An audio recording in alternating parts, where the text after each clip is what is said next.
Namaku, aku seorang tukang bangunan. Tiap hari kerjaku adalah mengolah adukan semen untuk memasang bata atau untuk memplester dinding dan mengaci dinding sehingga menghasilkan bangunan yang indah dan enak dipandang. Gajiku Rp150.000 sehari. Jika aku bekerja penuh selama 6 hari, maka di hari Sabtu aku menerima Rp900.000. Uang itu selalu langsung kuserahkan pada istriku. Sebagian kecil kusimpan untuk membeli bensin dan kebutuhan kecil lainnya. Aku bukan orang kaya, tapi aku mencoba menjadi suami yang baik. Aku hidup bersama istriku yang tabah dan sabar. Kami punya 3 anak. Yang sulung, Dimas, kelas 2 SMA. Untuk sekolahnya, Dimas membutuhkan uang Rp40.000 sehari yang dipakainya untuk bensin dan jajan. Si tengah, Fani, kelas 1 SMP, membutuhkan Rp20.000 sehari. Sementara si bungsu Andi yang masih kelas 3 SD cukup diberi Rp5.000 sehari. Istriku dengan segala keterbatasan yang kami miliki selalu pandai mengatur keuangan. Meski terkadang aku tak tahu bagaimana caranya dia bisa mencukupkan uang yang ada untuk kebutuhan kami semua. 3 tahun lalu mertuaku pindah ke rumah kami. Meski banyak orang bilang tinggal serumah dengan mertua itu berat, aku tak pernah merasa begitu. Justru, semenjak mereka tinggal bersama, rezekiku seperti tak pernah putus. Dulu, aku pernah menganggur 3 bulan tanpa ada panggilan kerja. Tapi sejak mereka datang, aku tak pernah lagi kekurangan pekerjaan. Menjadi kepala keluarga bukanlah hal yang mudah. Gajiku yang pas-pasan seringkali membuat aku dan istri harus pintar-pintar mengatur keuangan. Banyak hal yang harus kutahan. Terkadang aku ingin juga pergi memancing di hari Minggu bersama kawan-kawan yang lain, namun aku berpikir lebih baik uangnya aku pergunakan untuk keperluan keluarga. Aku seringkali memilih untuk menunda keinginanku demi memastikan keluargaku tetap bahagia dan kebutuhan mereka terpenuhi. Hari itu, seperti biasa, aku berangkat pagi-pagi. Di tempat kerja, aku dimarahi habis-habisan oleh Pak Ahmad, kontraktor proyek. Katanya, target pekerjaan minggu ini tak tercapai. Aku hanya diam, menahan malu di depan para pekerja lain. Saat makan siang, aku duduk sendirian di sudut bangunan yang masih setengah jadi. Tanganku gemetar, tapi bukan karena marah. Aku memikirkan rumah, istri, dan anak-anakku. Aku harus tetap kuat. Sepulang kerja, aku tiba di rumah dengan senyum lebar. Istriku menyambutku dengan senyumannya. "Bagaimana pekerjaan abang hari ini?" tanyanya. "Seperti biasa, Dek. Pekerjaan abang berjalan lancar hari ini," jawabku. Aku terpaksa berbohong kepada istriku. Aku tidak ingin dia ikut sedih, karena pagi tadi aku dimarahi habis-habisan oleh Pak Ahmad. Istriku melanjutkan percakapan. "Maaf bang, pagi tadi tidak sempat belanja keperluan dapur. Tadi banyak pekerjaan di rumah. Bapak juga kurang sehat.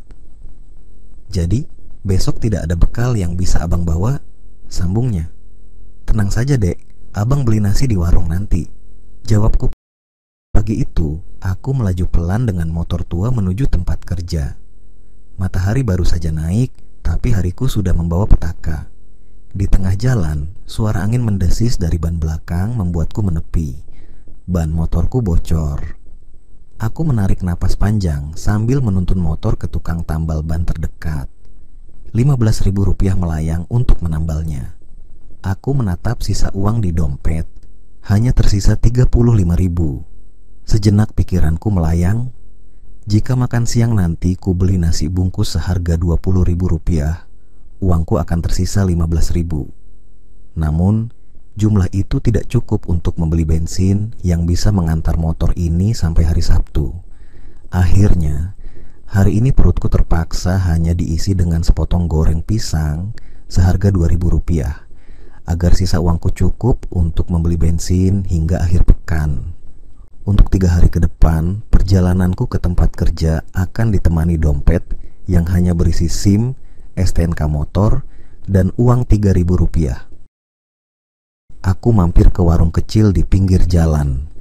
Dengan sisa uangku, aku hanya bisa membeli gorengan seharga Rp2.000. Aku makan gorengan itu perlahan, sambil meneguk air keran dari botol plastik yang kubawa dari rumah. Perutku lapar, tapi aku harus kuat sampai sore. Sesampainya di rumah, aku mencoba menjaga senyum di wajah, meskipun hati terasa berat. Tadi abang makan di warung, Dek. Nasinya enak sekali, kataku dengan nada ceria. Istriku membalas dengan senyum kecil, tampak lega mendengar ceritaku. Dalam hati, aku tahu bahwa kata-kata itu hanyalah untuk menenangkannya. Aku tak ingin dia tahu bahwa sebenarnya sepanjang hari ini perutku hanya diisi sepotong goreng pisang. Kalau dia tahu, pasti rasa bersalah akan menghantui pikirannya. Meskipun aku tahu semua ini bukan salahnya. Bagiku, melihatnya tenang jauh lebih penting daripada mengungkapkan kenyataan yang pahit. Pagi itu tubuhku terasa berbeda.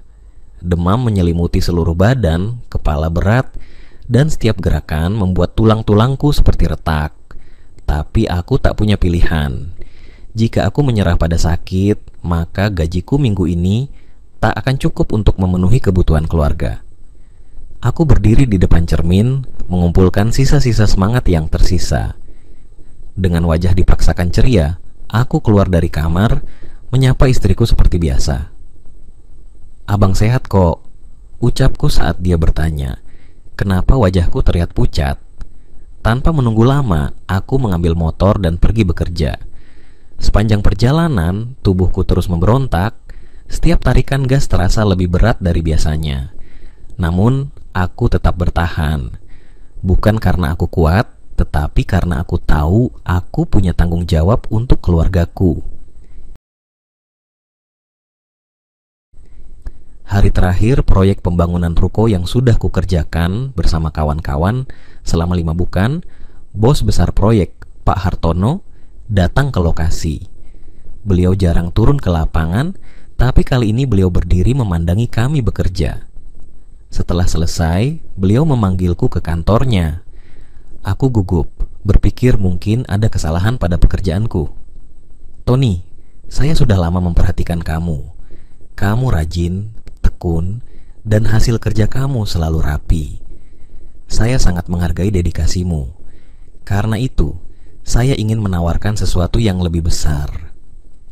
Ada 3 proyek penting yang akan segera kami kerjakan, dan saya ingin kamu langsung yang memimpin proyek-proyek tersebut. Gajinya tentu lebih besar dari yang kamu dapatkan sekarang, dan pekerjaannya lebih terjamin. Bagaimana, Tony? Mau menerima tawaran ini?" Aku terdiam, tak percaya dengan apa yang baru saja kudengar. Rezeki ini datang begitu saja, seperti jawaban atas doa-doa yang tak pernah putus kupanjatkan. Namun, keajaiban itu belum selesai. Bos besar tiba-tiba mengeluarkan amplop dari sakunya dan menyerahkannya kepadaku.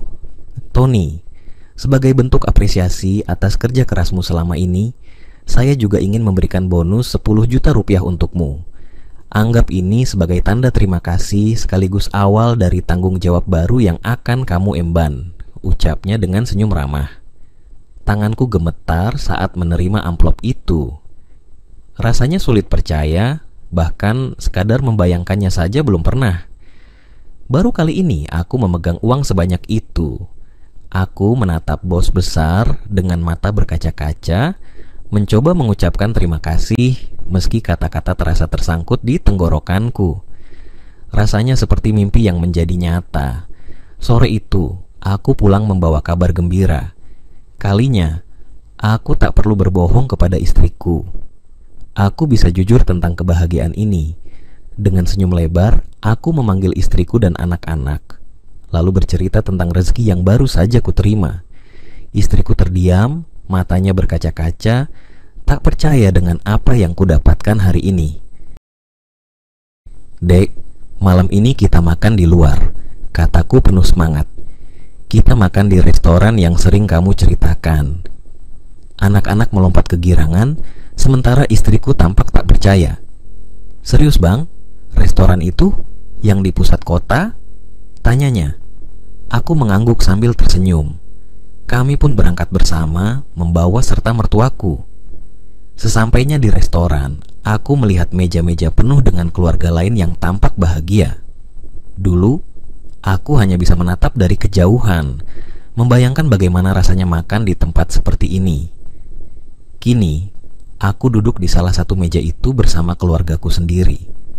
Anak-anakku tertawa riang menikmati makanan yang biasanya hanya mereka lihat di televisi. Istriku tampak sumringah, sesekali tersenyum kepadaku sambil berbisik, "Terima kasih bang, aku bangga padamu." Mertuaku pun tak henti mengucap syukur, menyebut ini sebagai berkah yang luar biasa. Malam itu, aku merasa seperti pria paling beruntung di dunia. Hidup kami mungkin masih jauh dari sempurna, tapi momen ini membuatku sadar bahwa kerja keras dan doa memang tak pernah sia-sia. Tuhan selalu punya cara untuk menunjukkan bahwa keluarga adalah alasan terbaik untuk terus berjuang.